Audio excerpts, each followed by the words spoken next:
Hello, everybody, and welcome to the Quiet Practice. This is episode 6, Purpose and Pain, How Struggle Shapes Meaning. Pain is proof that you're still alive, but meaning is what makes the pain worth it. Welcome to the Quiet Practice.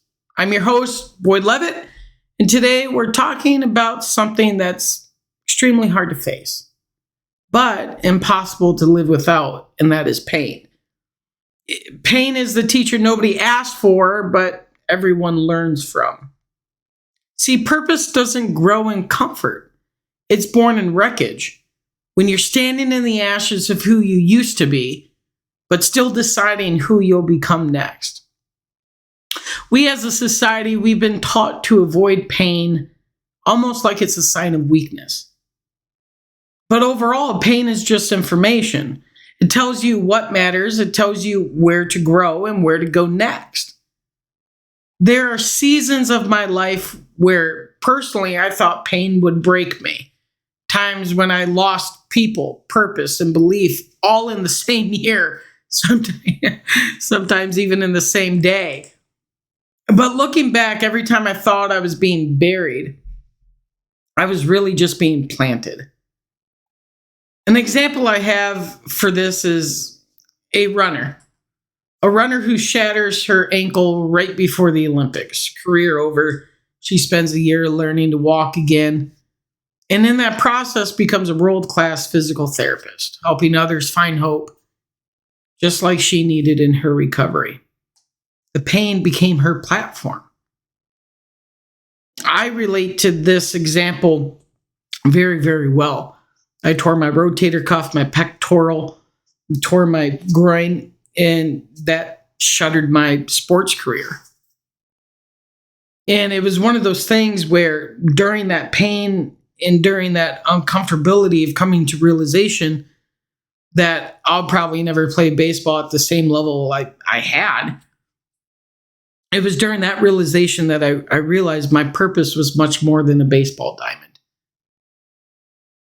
And it's one of those things where pain of a situation, pain of a thought, pain of whatever, it's one of those things that it really will help you learn and help you shape on who you're supposed to become. Because overall, humans, when you're able to take a step back from the emotion of a situation, at our core, humans are just meaning machines. We're learning machines.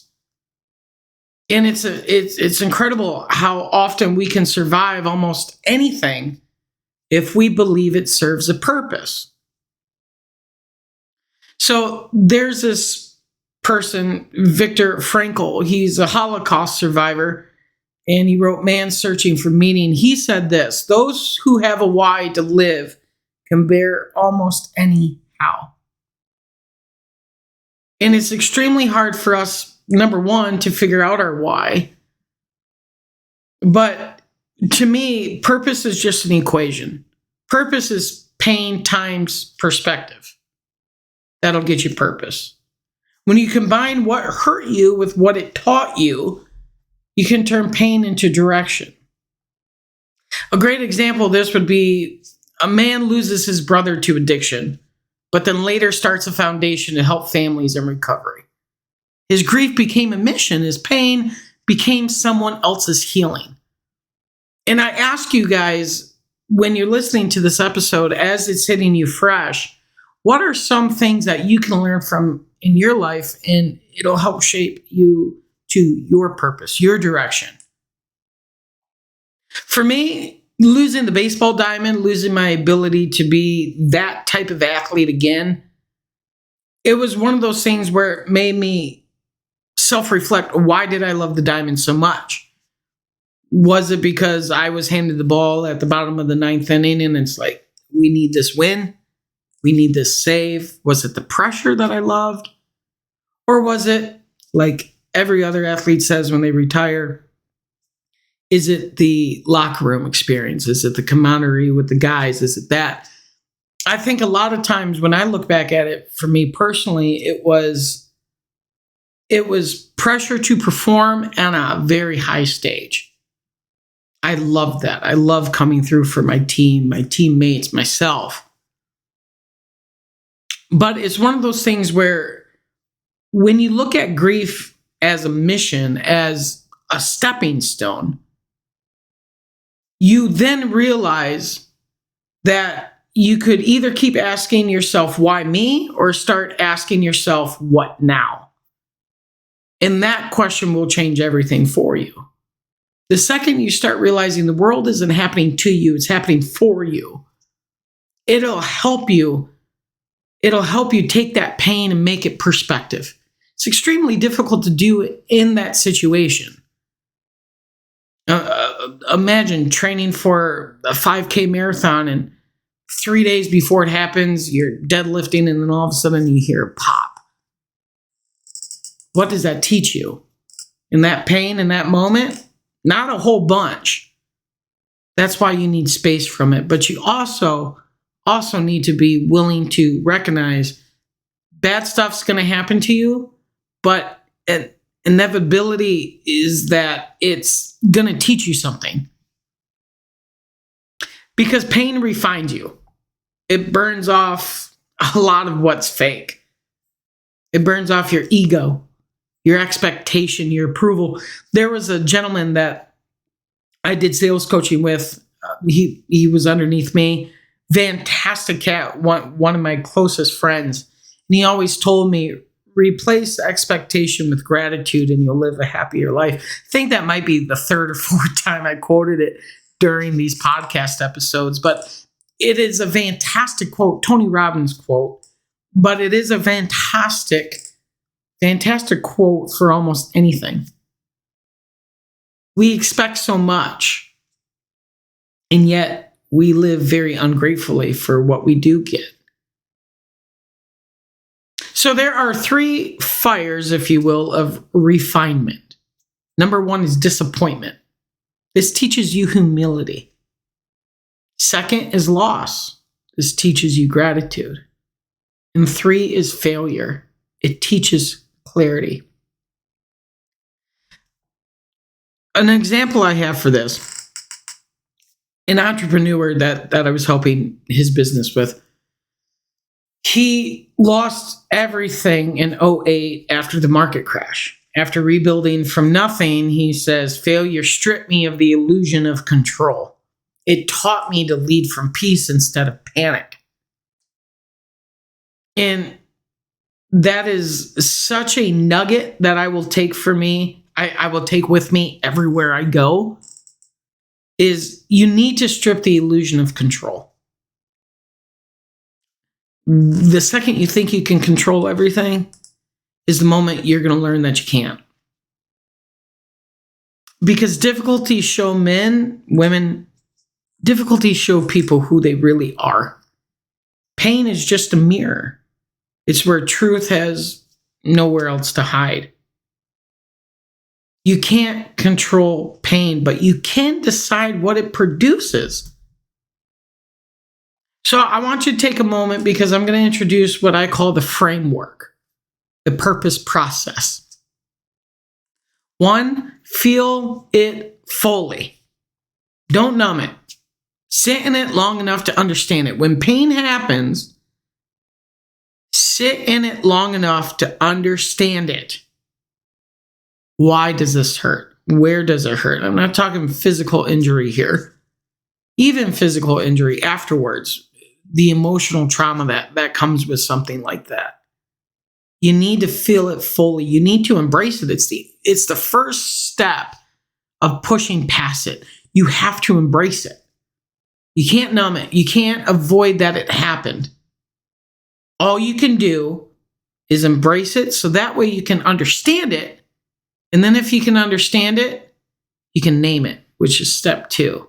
Name the lesson. Ask yourself, what is this trying to teach me? Stop asking yourself, why is this happening to me? Why am I the victim of my own story? You need to start asking yourself, what is this teaching me? What is this finally pulling the curtain so I can see it clearly? And then the third thing, the third framework of this is use it for good. Turn your hurt into help for yourself or others. A study, A study that I have for this is a personal one. A father loses his job, he feels worthless, and instead of hiding, he starts volunteering at a youth center, starts teaching kids life skills. Months later, one of them tells him how it changed their life. His purpose didn't come from success, it came from service. Some of the strongest people I've ever met aren't the ones who escape pain. They're the ones who turned it into purpose. So when you're sitting there and you find yourself asking yourself, why me? Why did this have to happen to me? How was this pain avoidable? I don't deserve this. It comes in threes. What's going on? That sounds like a mind that needs time to embrace what's happened. And you can take this right back into whatever profession you have. I always lean towards my comfort zone, which is sales. A lot of times you can ask yourself, why did I lose this customer? What happened here? And then you start pressing. The second you start pressing, I don't care what it is you're doing, but the second you start forcing, you get sloppy. You hurt. You get lost. So I want you to do these daily practices for me. These daily practices are for turning pain into purpose. Number one is the why me reframe. Every time you catch yourself asking why, ask what now instead. 2, y'all know how much I love journaling. So the pain journal. Write down 3 painful moments from your past. Next to each, list what it taught you. When you get into this habit of taking whatever has happened to you, it don't matter if it was 30 years ago, 5 months ago, 6 months ago. It really don't matter the time. It matters the perspective. What did it teach you? Did the running a quarter mile without stretching teach you, hey man, I need to stretch next time? What are these things teaching you? 3, the third daily practice for turning pain into purpose would be the ripple rule. Do one small act this week that turns your experience into service. Either a mentor, call somebody, share it with somebody, or just try to help somebody. Pain is recycled through purpose. The more you give it meaning, the less it will ultimately control you. You can't avoid pain, but you can choose what it builds. Does it build bitterness or does it build purpose? So this week, I want you to look back at what once broke you, and I want you to learn how to thank it. It didn't destroy you, it redefined you. I'm Boyd Levitt, and this was The Quiet Practice. Next week, we're going to talk about the power of stillness, how learning to pause can help you hear the voice that purpose whispers through. Until next week.